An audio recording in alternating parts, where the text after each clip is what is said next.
यही मासु खाएर जिन्दगी चलाछ, नत्र जिन्दगीमा छ नै केहरू, दुःख पीडा टेन्सन बाहेक जिन्दगीमा केही छैन।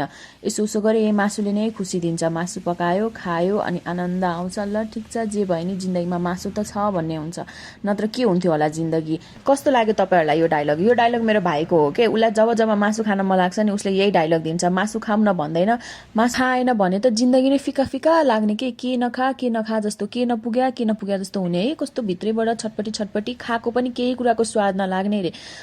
तँलाई मासु खाने बाहाना भन्न, अब डायलग देख, डाइरेक्ट मासु खाम भन्न सक्दैन। फेरि त यस्तो भन्छस्, भेजिटेरियन मान्छेहरूले त आजसम्म मुखमै चाखेका छैनन्, त्यही पनि मान्छेको जिन्दगी चलिरहेको छ। कति मासु खाने मान्छेले त मासु खान छोडिदिएका छन्, त्यही पनि मान्छेकोहरूको जिन्दगी चलिरहेको छ। तँ चाहिँ मासु बिना बाँच्न सक्दैनस् भन्? म त बाँच्न सक्दिनँ, मलाई त यसो गरे मासु नै चाहिन्छ, जे भए पनि मलाई मासु त चाहिन्छ मासु लभर के ऊ त।